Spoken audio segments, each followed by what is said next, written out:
16 different winners, 23 podium finishes.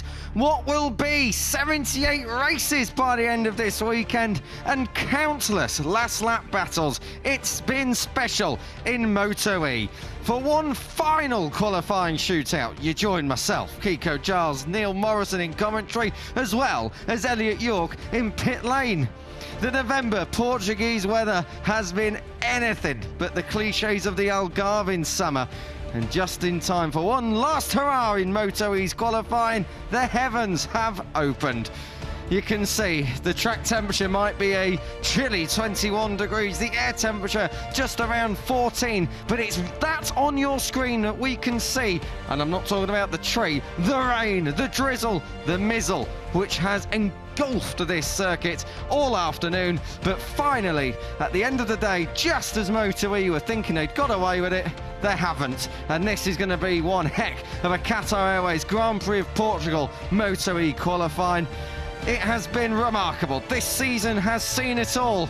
Or has it? Has Portimao got something left in the locker to unleash onto us here for the final round ever in the MotoE World Championship? Neil, 7 riders still in with a chance of claiming the title. It is wide open, and even more so now as the heavens open and the rain falls. Good afternoon. Good afternoon, Kiko. Fantastic to be here. I have to say, a lot of riders down there in pit lane might not be feeling the same. As you can see, less than ideal conditions for this final qualifying session of the season. And this is a real curveball that has been thrown. This will be the first fully wet session of the day so far, and we're going to be entering into new terrain, new territory for a lot of these riders in Q1, which is a session that does feature the championship leader. It really does. This is a massive, massive chance for everyone else to steal the march, and also riders that aren't in title contention, riders such as on your screen, Tibor Eric Varga, who have been within striking distance of podiums earlier on in the season, to really go out on a high. There is also the opportunity for riders not in absolute title contention, those on the outside, those on the fringes of that, being able to be in title contention in race 2, the likes of Eric Granado, Andrea Mantovani, Nicolas Spinelli, all of those who have a chance but are perhaps not the favourites. It's a chance for them to throw caution to the wind here in Portimao. Not so much this rider, Alessandro Zacconi. Well, first in the championship, but what a disaster he is going to have to face now. Yeah, absolutely. We had a really complicated practice session earlier. We've had intermittent rain throughout the day, little showers here and there, nothing to the extent as what we're seeing right now. But just before lunch, just before the practice session, there was a shower, and I think some riders gambled thinking it was going to be pretty wet. Alessandro Zacconi was one of those riders who went out with a full wet tyre setup and found, once he was out on track, that it actually wasn't so wet after all. And the riders that went out on slicks, well, they were the ones that took full advantage, the likes of Eric Granado, Jacopo Hosiuk, Matteo Ferrari and Mattia Casadei, those riders who are all safely through to Q2. The likes of Gutierrez, Garzo, Zacconi, Baldassarri, another championship contender in this session as well. Well, they got it wrong, and now they have to put their wet weather skills to the test in Q1. I've got to say, I think this is the most sustained period of rain we've had all week, for sure, all day. Elliot, down in pit lane, am I right? How's the weather down there? Are you all right, mate?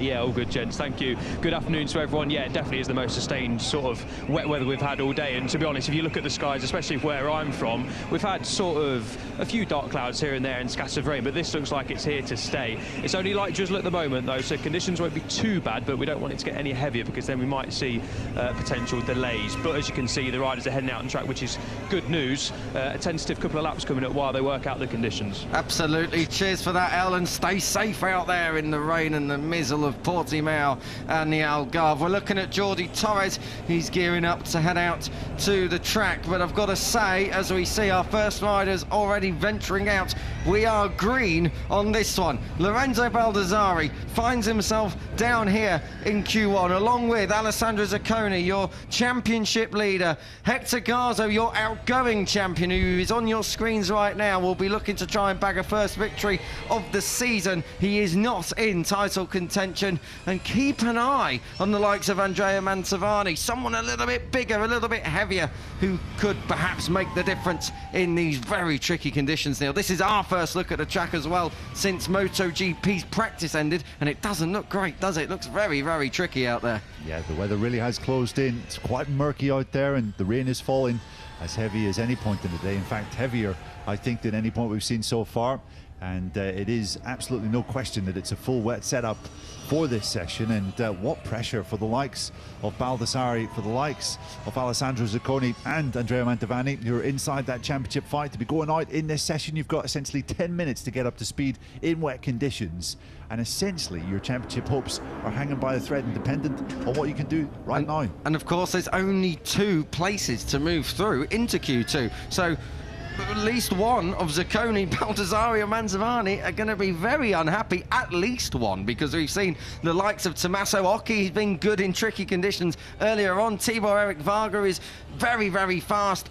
Generally speaking, he's coming back from injury, but he's a recent stock championship race winner over in Barcelona in a junior GP paddock, and Hector Garza is the defending champion. It's a heavyweight headline in Q1. Yeah, it really is in this session. And just a quick reminder of how the championship looks at this advanced stage of the season. It seems like an age ago when we had our last MotoE round, which was all the way back. It was in the Grand Prix of San Marino at Misano, just before we went away to Asia for the flyaway rounds. But Alessandro Zacconi takes a 5-point lead into this final round of the season. Mattia Casadei is second. Matteo Ferrari 12 points behind in third. Lorenzo Baldassarri on the same number of points, also 12 behind. Then we have Eric Granado on fifth, 18 points back. And you feel realistically those 5 riders can still win the championship. I think for the rider in 6th, Nicola Spinelli, 26 points back, and Andrea Mantovani in 7th, 33 points back.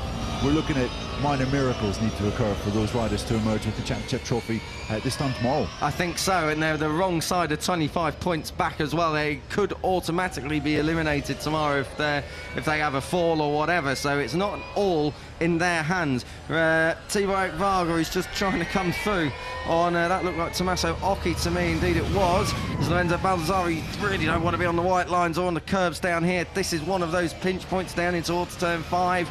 Turn 13 is another. Turn 3 on the curb between turns 2 and turns 3 is very, very, very sketchy indeed. If you run on the curves, you absolutely don't want to be braking, but you can just see how much rain is falling. I mean, this is by far the most rain we've seen, and this is another pinch point between 7 and 8. Absolutely stay well clear of those white lines. Yeah, we saw at the end of Moto2 practice earlier today, not giving away any spoilers, but a bit of drama when riders on a slightly damp track got on the curbs. Didn't end well for them. Oh, so they need to be careful, and look at these conditions here. Really not ideal stuff. I'm thinking back to some of the recent wet weather races that we've had in MotoE. Sachsenring race 2, I think it was, springs to mind immediately. Hector Garza absolutely cleaned up in that one, so we know the Spaniard has some serious wet weather riding pedigree. You rather fancy the frame of Lorenzo Baldassarri. Should be quite suited to wet weather riding as well. He's able to put a long knee out to try and test out the conditions, and elbow as well on occasion. But Baldassarri, I mean, he completely blew it. It was qualifying, wasn't it, in Misano, Kiko, where it all kind of came apart for Balda. He crashed out at the end of Q1, didn't make it through, and then had to really fight back from a long way back in the grid in 13th. He actually did quite well to come through to score 10th and 6th places in Misano, but yeah, really the damage was done on the Friday. But he also looked nervous on the Saturday, Neil. Lorenzo Baldassarri didn't look like a rider who was racing at home, who was joint championship leader just a couple of months ago. He looked like someone who it wasn't coming naturally to him. These conditions won't have helped that, but at least they're a great leveler. So Balda, with all of his experience over in Moto2, World Superbike, World Super Sport, where he's been on the podium here twice at Portimao, these kind of variety of bikes and conditions and all the experience that's been gained over the years, Balda will be looking to put it to good use this weekend. Zacconi at the moment, well, had briefly gone top. Tibor Eric Varga is now just ahead of Tommaso Occhi. I mean, you really want to be setting as many laps as possible so you can get a feel for the conditions and utilise it all the way through. Yeah, it's absolutely paramount that you stay upright in the first, 7 minutes of this session. You need to be on track for the final, I think, 2 or 3. That's when we're going to see the fastest times of this session come in, because as you can see, everyone is just going faster as they get a little bit more experience in these conditions, understand the track and the tyres and the conditions. And yeah, I think we're just going to see red sectors on our timing screens right the way through. Jordi Torres has gone top provisionally. No, yes, he has. I think that timing tower is wrong. Jordi Torres on our timing screen in comms has gone top ahead of Alessandro Zacconi, and it's Oscar Gutierrez and Lorenzo Baldassari. Word up from pit lane, at least down there, it is dry. Well, not dry, it's no longer raining. So tell you what, with just less than 4 minutes to go until the checkered flag comes out, these guys are going to stay out on wets, that's for sure, and that is going to be the situation all the way, but going to make for a very interesting start to Q2. Yeah, we haven't had full wet conditions at all today, so this is actually going to be a big benefit, I feel, for the riders in this session who do manage to come through, the likes of potentially Zacconi or Baldassari if he keeps this lap time up. But I feel that we're going to have to just rewrite the timing screens in about 2 or 3 minutes time. Baldassari comes across the line, he goes fastest with a 2:02.8. He's 1.3 seconds faster than Jordi Torres, but I think with the likes of Varga and Mantovani coming across the line, it's going to change, and it has. Mantovani's gone top, a 1/10 of a second quicker than Baldassari. Oscar Gutierrez moves up into 3rd place as well, ahead of Torres. Varga is 5th, who is on your screen, that yellow and black stripe just ahead of Mantovani this side of here. Then it's Garza in 7th, Zanoni, Herrera and Tommaso Occhi completing your 10 riders who are out there at the moment to go through up into Q2, I remind you. So it is at a premium, the graduation into the qualifying shootout. And right as well, Neil, just to touch on something you just said, these conditions, if you are able to move through into Q2, it undoubtedly gives you an advantage. The only thing is, because the conditions are evolving and the times are going quicker, the difference, the finite difference between staying upright and finding yourself in the gravel, it's so slim. Yeah, it really is, and we're seeing big improvements on these latest laps coming in. We've got red sectors for the likes of Garzo, Baldassari, Mantovani and Zacconi, and we're talking about half a second faster through split number 1. So again, you don't have the timing tower to the left of your screen, but what we can see on our timing screens, I think that's going to have to be ripped up in about a minute's time. Zacconi at the moment is just over half a second up, as you see him asking for the power, squirming all the time. Out over the jump at turn 8, through the Craig Jones corner. This is turn 9. We're riding on board with Alessandro Zacconi, who is a second up halfway round this lap. He's going to get one more at the end of it, and that is it. But the thing is, everyone else is going to be able to get a lap time in as well, so that's something to keep an eye on. We're looking at the Dynavolt Intact liquid motor machines here. This is coming through turn 14. Baldassari, the time has gone away for Baldo, and he's 4th at the moment, so he's going to need to push on big time in that final lap. This is actually Garzo, he's on course to go pole at the moment, but Zacconi is absolutely flying. 1.2 seconds up through 3 sectors. Across the line comes Balda, we'll get him up to 2nd. Garzo goes pole, but we have got over 60 seconds still, and I think that it is all about to change. Across the line, Mantovani goes 2nd, and we are about to have Gutierrez go pole. Oscar Gutierrez, well, not pole, it goes up to P1 at least, still all the same thing really. Goes moving through to Q1. As it stands, no, he does. Well, yes, he does, but Zacconi demotes him, so Zacconi starts his final flying lap in P1. Yeah, and Zacconi has 1 second of advantage over Gutierrez in 2nd, which you imagine is a fairly significant time. The first rider in this MotoE category in this session in the sub 2-minute lap. So good stuff that from Alessandro Zacconi. He's shown some real controlled aggression so far in Q1, but still feel he's going to have to nail this final lap to be absolutely sure of a spot in Q2. Jordi Torres here is coming through turn 15. He'll be wanting to be tentative, but he also wants to attack. He is just over half a 10th adrift of that top time at the moment. It should see Jordi Torres through into Q2 if he comes across the line and puts him up to 2nd. Yes, it does, and he actually gained a bit of time as well in that final sector, and that just goes to show that if you can link up the whole lap, you are not guaranteed a spot here. As it stands, we are counting down the clock. Hector Garzo is about to come through the 3rd sector, but in 1 second, checkered flag out. So what you see is what you're going to get. Yeah, and this could be disastrous, a disastrous minute or so for Baldassari and Mantovani, because it looks like Zacconi is on course to improve again to the extent of half a second through split number 2. Oscar Gutierrez is also looking very good, as is Jordi Torres. So you have to imagine it's going to be Zacconi going through, plus either Torres or Gutierrez. And, well, Baldassari and Mantovani need to do something very special indeed, I think, if they want to maintain the championship hopes in this final lap. Absolutely, and they're not on absolutely stunning laps either, so we'll have to wait and see how this one Q1 all rolls out. So we are looking at Oscar Gutierrez. This is to try and go through into P1 and get himself into Q2, but we'll have to wait and see. Garzo's taken the flag, he's third, so he's not coming through. It's going to be a lowly qualifying performance for the Spaniard. Mantovani improves, but confirmed in fourth at best, so he's in Q1. Gutierrez is provisionally at the moment in P1, but Zacconi usurps him late on at 1:59, absolutely dead, so fantastic stuff from the 61. Jordi Torres, the 81, through the third sector, but he's 400s off. It looks like it should be Zacconi, but I'm not sure Gutierrez is going to hold on. Yes, he is, because that is Jordi Torres. Jordi Torres has literally and metaphorically thrown it all away on the final flying lap. Turn 13. We said it's a pinch point, Neil. I presume he's lost the front under braking there. And Jordi Torres, who was looking good to move through into Q2, finds himself third and out. Gutierrez is safe. Yeah, he absolutely is. And there it is. You called it, Kiko. Front end moment on into turn 13, or up into turn 13, I should say.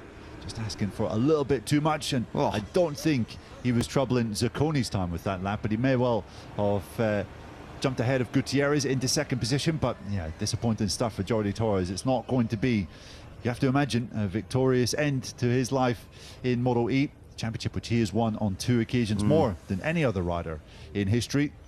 And you have to say, Kiko, it is a disaster for Mantovani, 5th in this session, Baldassarri 6th in this session.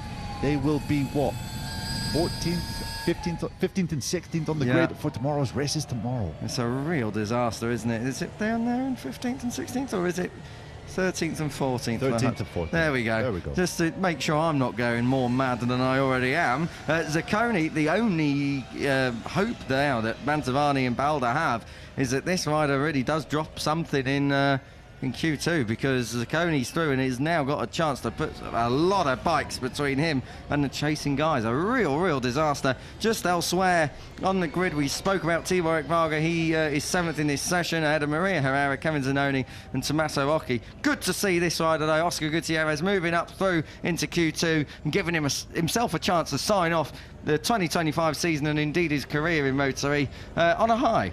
Yeah, absolutely. This is where Oscar Gutierrez announced himself on the World Championship team last year as a MotoE rider. It was the first round of the 2024 Championship, and Gutierrez put it on the podium in just his 2nd ever race in this series. We knew then that we had a real serious talent and serious competitor on our hands, and obviously it's been a real tough struggle this year. Injury after a horrible crash in Le Mans has restricted to him to some less than ideal performances, I think we could say, but good to see the number 99 looking a bit more like his old self after that session. Really strong stuff for Zacconi and Gutierrez. And Mantovani and Baldassarri, well, they have a massive job in their hands ahead of tomorrow. Yeah, there's going to be a lot of disappointment. Lorenzo Baldassarri absolutely not happy here.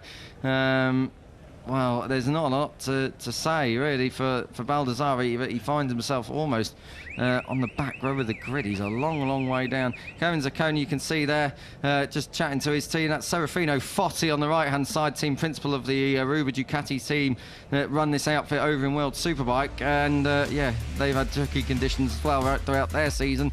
But Zacconi getting the job done on that final flying lap ahead of Gutierrez. Zacconi and Gutierrez are the ones that move through to Q2. Torres misses out after falling on his final flying lap. Garzo, Mantovani and Baldassarri, your headlining acts, not moving through. That is a real kick in the teeth for those two. They could have really done with moving through and having a chance at least of pole. Tibor Eric Varga there ahead of Herrera, Zanoni and Occhi, the number 28, right off the pace at the back. And unfortunately for him, not moving through to join his teammate, who awaits Q2 for the first time. Zacconi leads the championship. He leads the charge into Q2. Don't go anywhere. The pole shootout is next.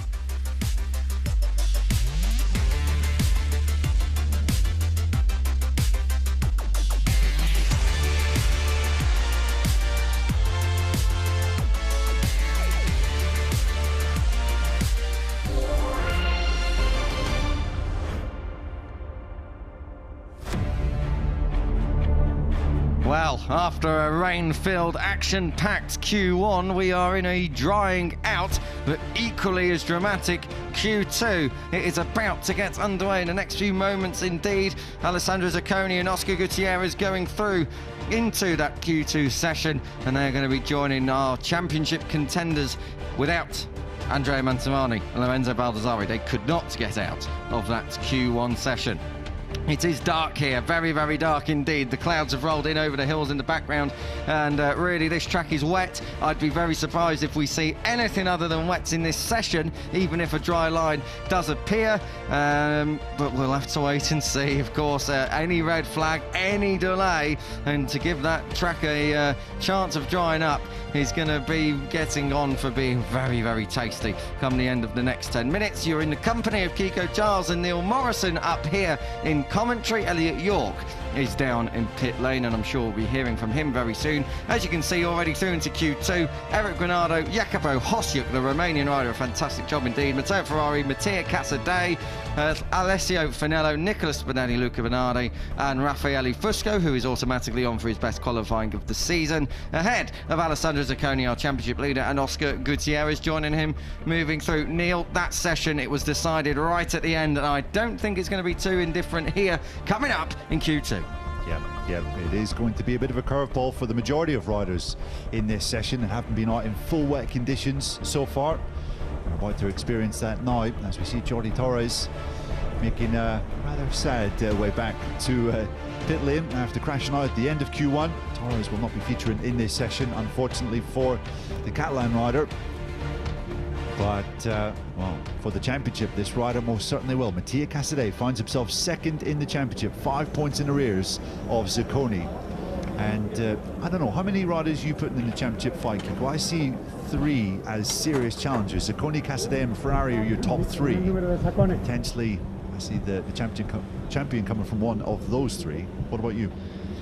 I see it, yeah, more or less the same. The only difference is Eric Granado is in form, and that is a rider who has been there in contention a lot. Lorenzo Baldassarri is also in that top 5, but for me, now he's further down on the grid. I just don't see how Baldo recovers from this, even if it rains. Yeah, that's a good shout. Granado was on pole position here last year, and we do know that he is a really good wet weather rider as well, so maybe he'll be rubbing his hands together at these conditions. The crucial bit is the overconfidence bit, though. He's good in the wet, but if he gets pole, it is the same margin of distance between him and the rest of the field as it would be if it was a thousandth of a second or 2 seconds. So he's got to play it smart, you feel, in this session, Neil. Eric Granado, pole last year, didn't convert it in a race, though. There's no points for qualifying.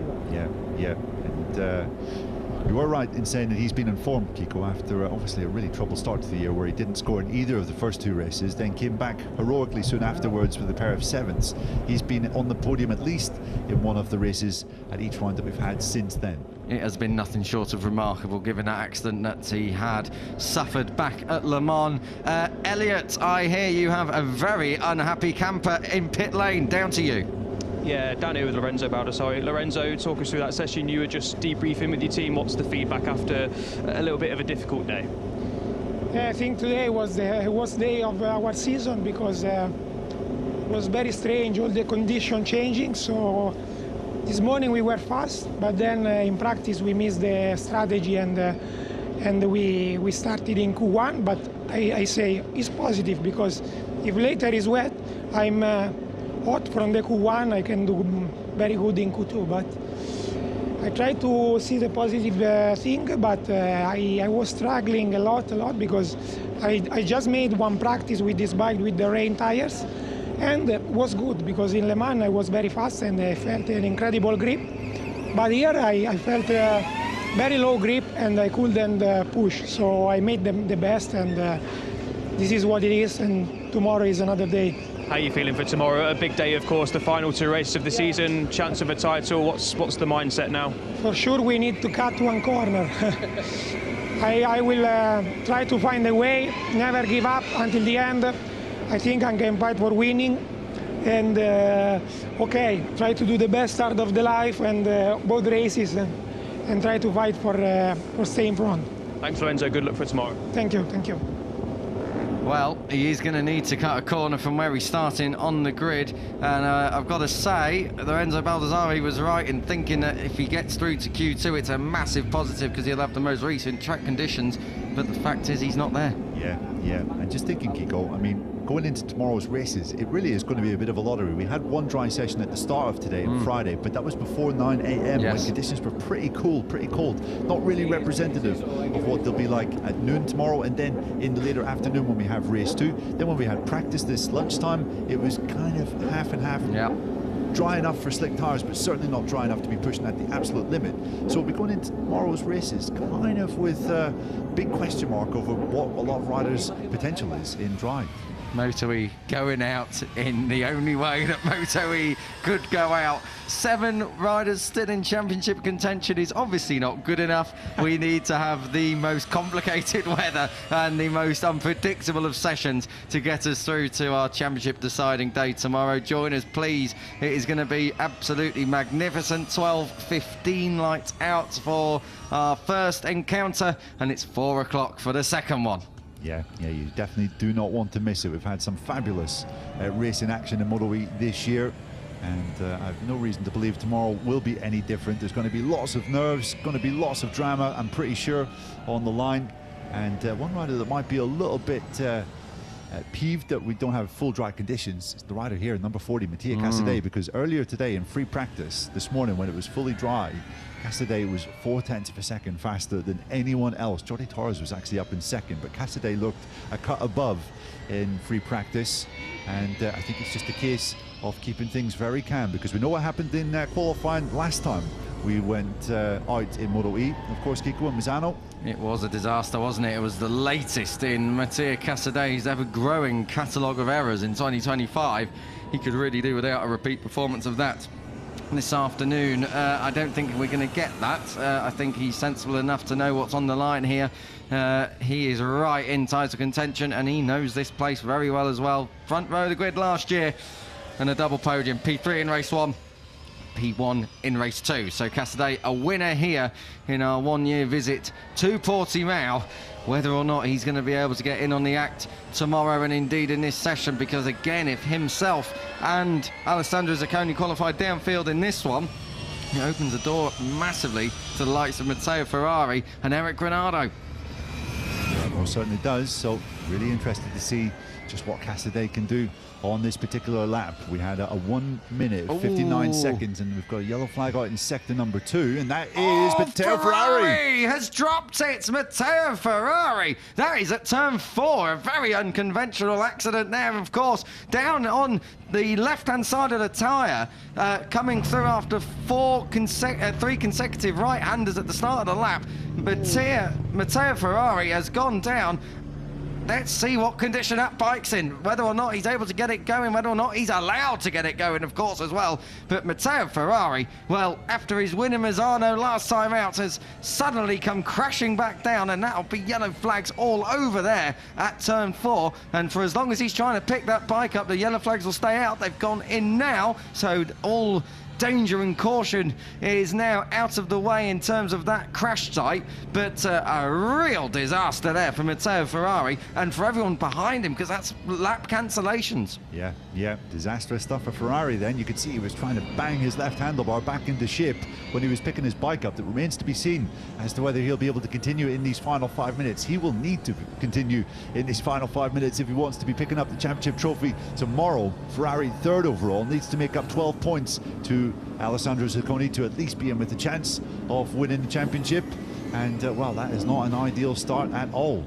It absolutely isn't. The lap time's coming in, and these guys, of course, it's their first laps. I can tell you they're way off what Alessandro Zacconi and Oscar Gutierrez were able to do. They're about 3 seconds or so away, but of course, this is the first time they're seeing this track in these kind of conditions. Across the line, Alessio Finello comes through on the Filo Grassini MotoE machine, and that's 4th for him. Bernardi at the moment 3rd. Granado's gone up to 2nd behind his teammate Mattia Casadei. Both of those guys in title contention. They'll be careful and cautious not to take too many lumps out of each other, so they both have an equal, or at least an opportunity going into tomorrow's race 2. It can't be done in race 1 for those guys. Yeah, I think Ferrari has got back going again, Kiko. Just looking at our timing screens, he's come through split number 3.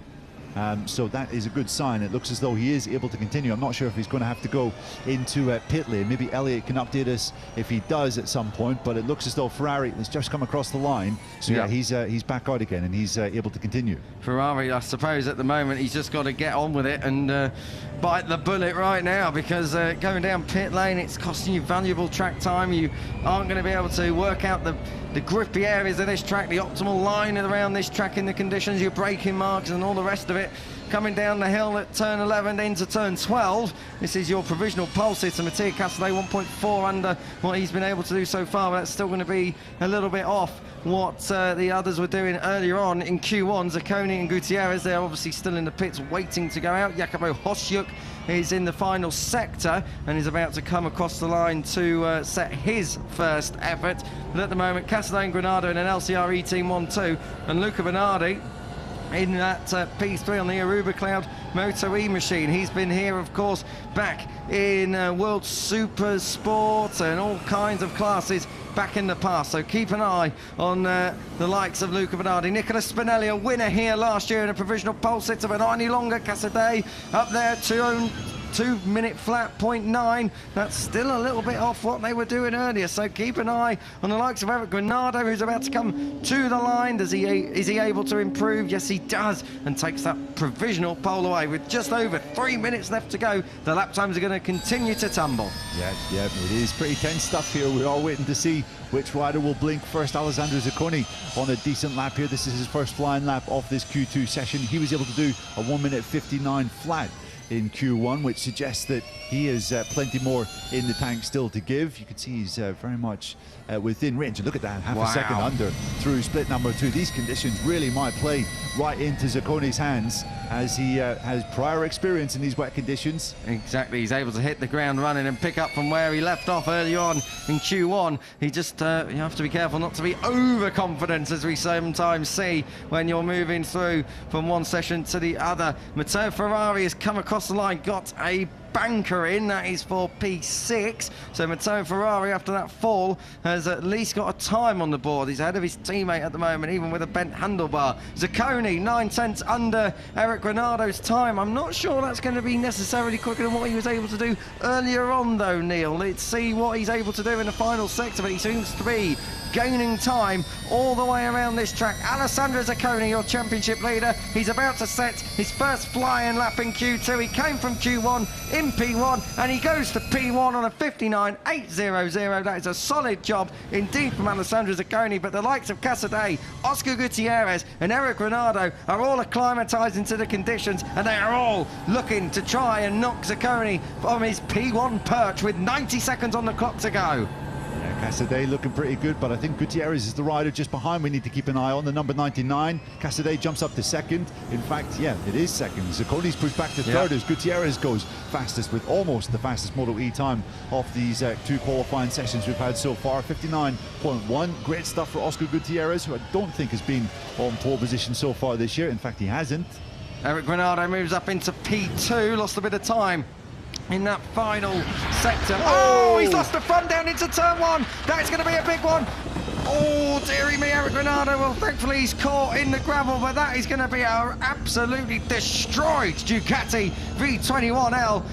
Eric Granado, I hope he's all right, but that was a big old fall down into turn 1. We're going to get a replay of it. It is so tricky at the best of times, more so in these tricky conditions. That went, there was absolutely not a chance the Brazilian was saving that one, Neil. Yeah, completely upright, typical wet weather crash, and goodness me, the impact down there on his right shoulder, pretty severe. Eric, hopefully, will be okay, and that of course brings the yellow flags on, which means that pretty much this is Alessandro Zacconi's last chance, you feel, because the next lap is probably going to be invalid. I don't know if he's going to get round in time anyway, so he might be okay here, Alessandro Zacconi, but let's hope Eric Granado is okay. Your pole sitter from last year, he's a provisional front row starter in 2025, and he could be leaving here tomorrow as champion, but that is not a good way to start your campaign for a title tilt in the final weekend. Zacconi is going to come to the line. Zacconi is going to go P1, the 61 then, your championship leader, sets the fastest lap time across the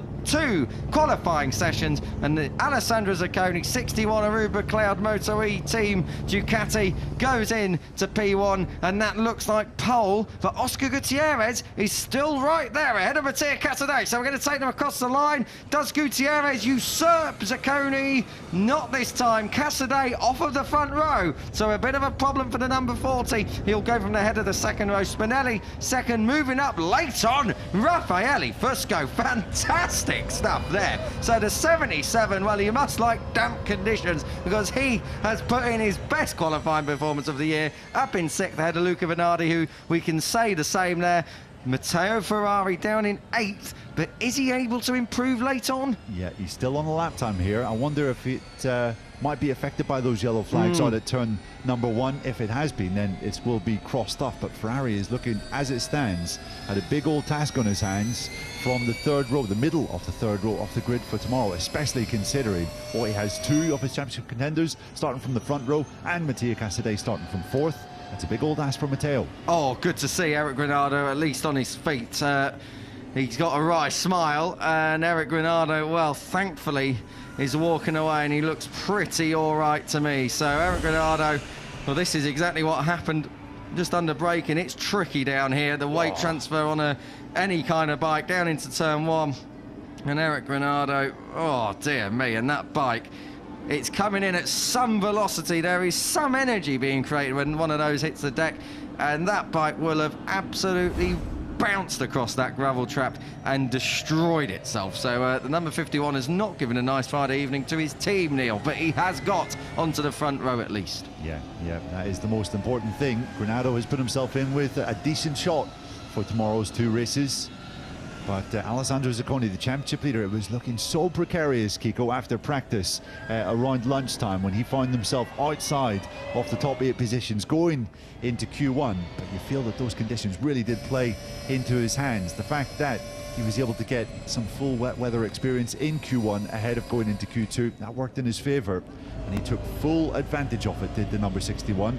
Again, this morning, when we had a fully dry session in free practice, Zacconi was quite the way down. He was down in 9th, and he was 1.1 seconds slower than Casadei, so still some question marks remain over the 61's potential in the dry.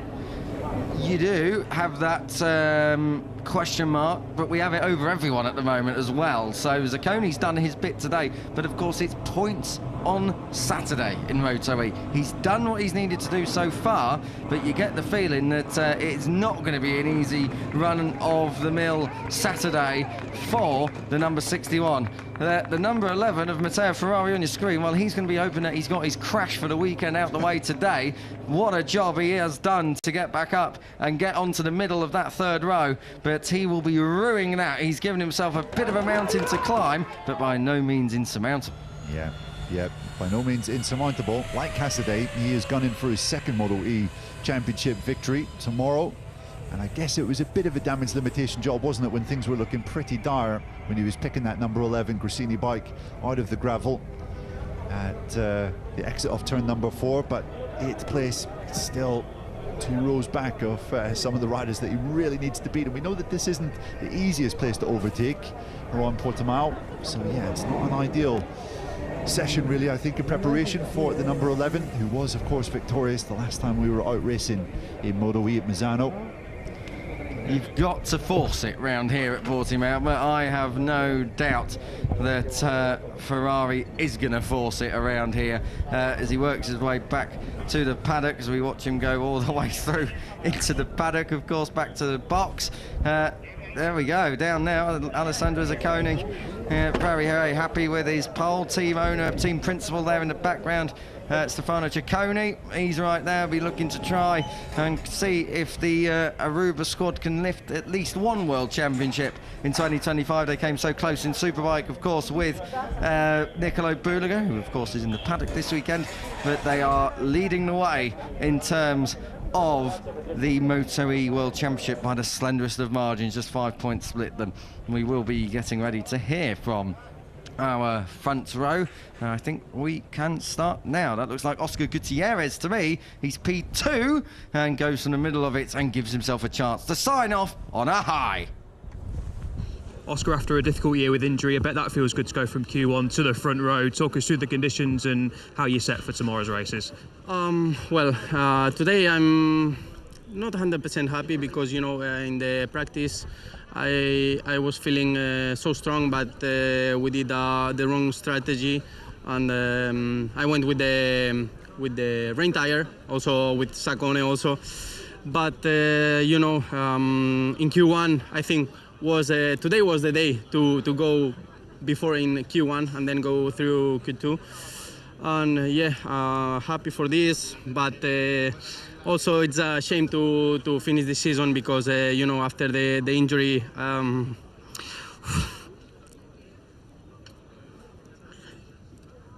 I suffered a lot. Take your time, Oscar. But today I will give my 100%. Well done.